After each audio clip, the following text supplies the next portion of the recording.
Hi, my name is Ben Pickett, Director of Operations with Oak Security Group, and we're going to look at some key machine maintenance to ensure that your keys are cutting properly. The tools you will need to make the adjustment to the calibration on the key machine are a wrench, a set of calipers, a 5/32 Allen wrench, a pencil, and a key blank or two. In order to ensure that the keys that you are cutting on your key machine are cutting appropriately so that they operate the keys well, you need to ensure that your key machine is calibrated properly. The first step to checking the calibration on your machine is to take a blank key, and we're going to cut a test key to get some measurements off of. So first step is to insert our key into the carriage, make sure that the carriage is all the way retracted, and put our stopper in place on the back of the key. From there, we'll take a cut, for instance, a 6 cut, and we're going to make 3 cuts on the key blank. From there, we'll remove our key blank, and we need to check the depth on those cuts. A 6 cut on an A-2 system should measure to 243 thousandths of an inch. We're going to take our calipers, we're going to make sure that they are on and that they are zeroed out to get an accurate measurement. We place the caliper inside of the valley of one of those key cuts, and then the other end of the calipers on the bottom side of the key. We are measuring at 238 thousandths of an inch. So we are 5 thousandths of an inch off of what would be the ideal number at 243 thousand for a 6 cut. So we need to make a 5 thousandths adjustment on our key machine. Our first step is to take our key machine and we need to remove the dial. So take your wrench. The dial is spring loaded, so make sure you keep pressure on it while you remove the nut. Once you have the nut loosened, keeping pressure with your hand, you can remove that with your hand. Once you have that removed, set it aside, remove the dial and the spring.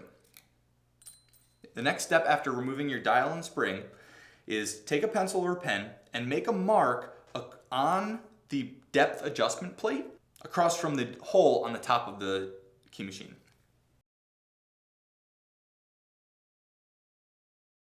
Once we have our mark in place, we want to take a 5/32 Allen wrench, and that is the same for green machine, for best machine, and you want to loosen these 4 bolts that are holding the depth adjustment plate on.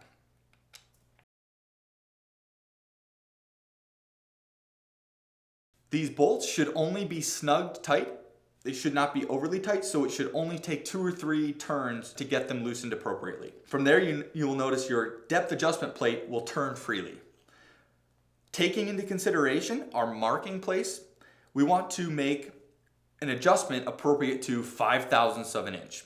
In this case, our cut was 5 thousandths of an inch deep, so we need to make our adjustment to make it more shallow. You make an adjustment to make the cut more shallow by turning it clockwise. If your key machine is cutting shallower and you need to make an adjustment to make it deeper, go ahead and turn it counterclockwise.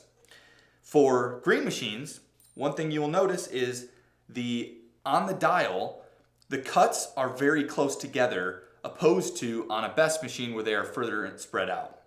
So the adjustment on a green machine is a much smaller adjustment than that of on a best machine. So for this adjustment, I'm going to make roughly a 1/4 of an inch adjustment, and then we're going to snug up our 4 bolts.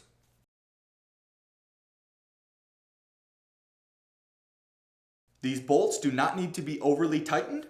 You can snug them up and give them just an 1/8 of an inch turn just to make sure that they're tight. If these bolts are overly tightened, over time, this plate will begin to concave in, and it will result in the key machine not holding its calibration anymore. So it's important to make sure that those are not overly tightened. Once they are secured, you will notice on the spindle of the key machine that there is a slot here sticking out of the spindle. On our dial, we also have a slot available to us. So we need to make sure that we line those up. So once we've installed our spring, find it easiest to tilt it on its side, and let's line up those 2 slots. Once it's together, remember it's spring loaded, so keep pressure on it. Make sure it is pressed all the way up against the depth adjustment plate. From there, we'll install our nut. Once mostly tightened, we can take our wrench and we will tighten it up.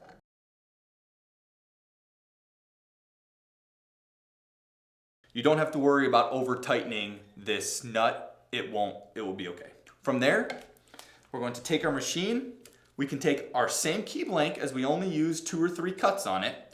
And what we want to do is reinsert our key blank, put our stopper in place, turn the dial to a 0, and we want to index past those 3 initial cuts that we made.